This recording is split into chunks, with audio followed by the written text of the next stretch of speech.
सबके साथ है। जुन्नैद को, नासिर को जिंदा जला दिया गया, सिर्फ ओवैसी साहब ने आवाज़ बुलंद की।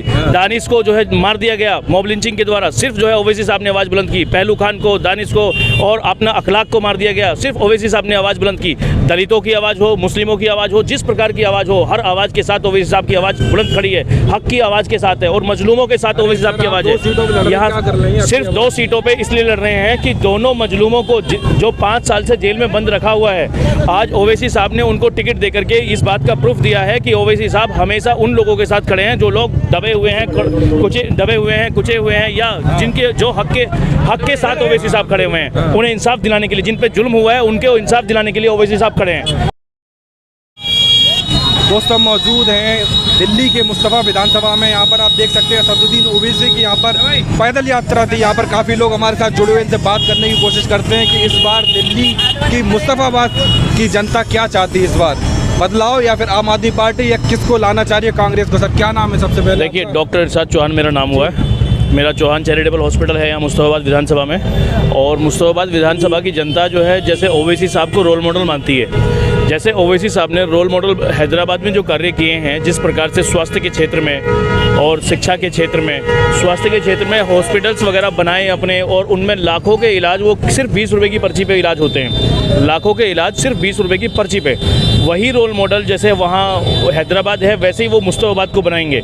इसलिए जनता मानती है कि ओवैसी साहब का नुमाइंदा मुस्तफ़ाबाद से जीत करके विधानसभा पहुँचे और जो रोल मॉडल हैदराबाद में है वही रोल मॉडल मुस्तफ़ाबाद को बनाएं। आज ओवैसी साहब ने यहाँ पर रैली करी, कितना फर्क पड़ेगा लोगों पे, यहाँ की जनता पर? देखिए, ओवैसी साहब की रैली का जनता पे ये इफेक्ट पड़ेगा कि जनता जो है, जनता इस प्रकार से ओवैसी साहब के साथ थी जैसे कि जो है एक ईद का माहौल होता है। ओवैसी साहब के आने से ईद का दिन मान रही जनता, सारी जनता जो है घरों से निकल करके ओवैसी साहब के साथ थी। तो जनता को ऐसा लग रहा है जैसे यहाँ पे आज ईद हो गई हो। काफ़ी भीड़ तो दिख रही है उनकी रैली में, लेकिन क्या लग रहा है ये भीड़ वोट में तब्दील होगी या नहीं होगी? देखिए, वोट जो है, सबसे बड़ी बात ये होती है कि जब समर्थन देने के लिए लोग घर से निकलते हैं तो वोट देने के लिए, वोट तो हमारा, उन सभी का हमारा संवैधानिक अधिकार है। और वोट दे करके जो नुमाइंदा, मैंने आपको बताया कि दिल्ली विधानसभा में भेजना है, मुस्तफ़ाबाद की जनता सिर्फ ओवैसी साहब के नुमाइंदों को दिल्ली विधानसभा में भेजने के लिए तैयार हुई है, एकजुट हुई है और समर्थन के लिए रोडों पे, सड़कों पे और गलियों में इस प्रकार से भागी हुई जा रही है कि जैसे ईद का माहौल हो। सभी, प्रत्येक व्यक्ति घर से बाहर है। आम आदमी पार्टी ने ताहिर हुसैन को 2020 में पार्टी से निकाल दिया, लेकिन पार्टी कह रही है तो आम आदमी पार्टी के डीएनए है। देखिए, आम आदमी पार्टी ने कभी भी, ये सिर्फ सेक्युलर पार्टी बनती है, मुस्लिमों की आवाज़ को बुलंद नहीं किया, लेकिन ओवैसी साहब ने सन 2002 में 6 दलितों को मार दिया गया, ये आवाज़ बुलंद की ओवैसी साहब ने। ओवैसी साहब हिंदू, मुस्लिम, सिख, ईसाई सबके साथ है। जुन्नैद को, नासिर को जिंदा जला दिया गया, सिर्फ ओवैसी साहब ने आवाज़ बुलंद की। दानिश को जो है मार दिया गया मॉब लिंचिंग के द्वारा, सिर्फ जो है ओवैसी साहब ने आवाज़ बुलंद की। पहलू खान को, दानिश को और अपना अखलाक को मार दिया गया, सिर्फ ओवैसी साहब ने आवाज़ बुलंद की। दलितों की आवाज़ हो, मुस्लिमों की आवाज़ हो, जिस प्रकार की आवाज़ हो, हर आवाज़ के साथ ओवैसी साहब की आवाज़ बुलंद खड़ी है, हक की आवाज़ के साथ है और मजलूमों के साथ ओवैसी साहब की आवाज़ है। यहाँ सिर्फ 2 सीटों पे इसलिए लड़ रहे हैं कि दोनों मजलूमों को जो 5 साल से जेल में बंद रखा हुआ है, आज ओवैसी साहब ने उनको टिकट दे करके इस बात का प्रूफ दिया है कि ओवैसी साहब हमेशा उन लोगों के साथ खड़े हैं जो लोग दबे हुए हैं, कुचे हुए हैं या जिनके जो हक के साथ ओवैसी साहब खड़े हुए हैं, उन्हें इंसाफ दिलाने के लिए, जिन पे जुल्म हुआ है उनके इंसाफ दिलाने के लिए ओवैसी साहब खड़े हैं। उन पे बड़ा जुल्म हुआ है, इसलिए ओवैसी साहब ने उनके जुल्म की आवाज़ को उठाया कि जुल्म नहीं होना चाहिए उन पे, और उनको मजलूम है। और या मुस्तफ़ाबाद की जनता और ओखला की जनता वोट दे करके ये दिखाएगी कि मजलूम को टिकट दे करके ओवैसी साहब ने जिस प्रकार से मजलूम को टिकट दिया है, वैसे ही मुस्तफ़ाबाद और ओखला की जनता मजलूमों को वोट विधानसभा भेज के ये दिखाएगी कि रोल मॉडल विकास के लिए भी कार्य होंगे और मजलूमों की आवाज़ के साथ जनता खड़ी है। पार्टियां कह रही हैं, और जो पार्टियां जैसे बीजेपी, आम आदमी दंगाई हैं। देखिए, दंगाई हैं। देखिए, जो पार्टियां ये कह रही हैं कि ये दंगाई हैं, जो पार्टियां ये कह रही हैं कि ये दंगाई हैं, वो पार्टियां जो है खुद ऑलरेडी जेलों से आए हुए लोग हैं। या आज तक बीजेपी ने 15 लाख रुपए, बीजेपी के सिर्फ जुमले होते हैं। उन्होंने कहा कि काला धन लाएंगे, 15-15 लाख रुपए हर खाते में डालेंगे। आज तक किसी के खाते में 15 लाख रुपए आए क्या? नहीं आए। 2-2 करोड़ नौकरियां प्रत्येक वर्ष देंगे, आज तक किसी को नौकरी मिली क्या? जब वो जुमले बोल करके और किसी पे भी आरोप लगा सकते हैं, लेकिन आरोप कोर्ट से आज तक जो है सिद्ध नहीं हुआ।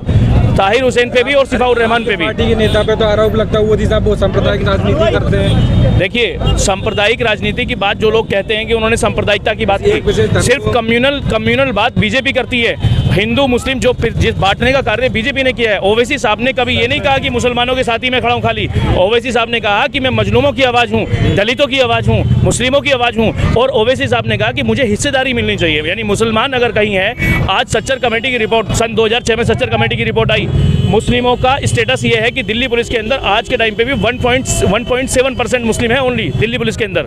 और गवर्नमेंट नौकरियों की बात की जाए तो 4.9% है ओनली। कौन है? और अगर ब्यूरोक्रेट्स की मैं बता रहा हूँ, अगर ब्यूरोक्रेट्स की बात की जाए तो 2.5% ओनली ब्यूरोक्रेट्स में है। आज मुस्लिमों को क्यों, जिस प्रकार से ओवैसी साहब ने कहा कि हम राजनीतिक आवाज़ मुस्लिमों की बन करके उनको हिस्सेदारी की बात करते हैं, आज इसके जिम्मेदार हैं वो सारी सेक्युलर पार्टियां जो मुस्लिमों की बात सिर्फ वोट के लिए करती हैं, लेकिन उन्हें किसी भी प्रकार से सरकारी नौकरियों में या उनके विकास के लिए या उनको जो है ब्यूरोक्रेट्स के अंदर वो किसी प्रकार के कोई कार्य नहीं करते। बस उन्हें आरोपी कह करके जेलों में डलवाने का काम करते हैं। मुसलमानों के साथ तो ये हो रहा है आज।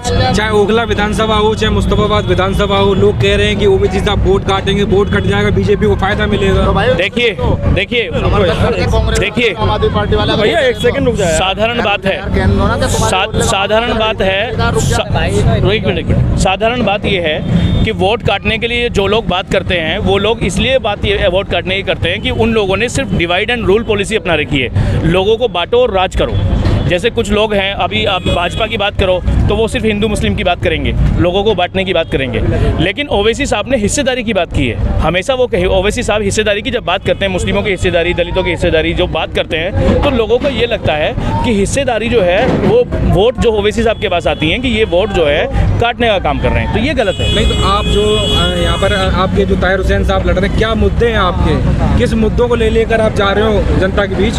देखिए, सबसे पहले मुद्दे ये हैं, हमारे क्षेत्र के अंदर जिस प्रकार से शिक्षा के क्षेत्र में जो कार्य होने हैं, यहाँ स्कूल्स की रिक्वायरमेंट है, अस्पताल की रिक्वायरमेंट है, और जिन पर जो रिक्वायरमेंट है, पार्कों की रिक्वायरमेंट है, ये कॉलोनी अभी तक अनऑथराइज्ड है, इसे ऑथराइज कराने की रिक्वायरमेंट है। और शिक्षा के क्षेत्र के अंदर जिस प्रकार के कार्यों की रिक्वायरमेंट, हमारी रिक्वायरमेंट है कि रोल मॉडल हमें हैदराबाद वाला रोल मॉडल मुस्तफाबाद में चाहिए।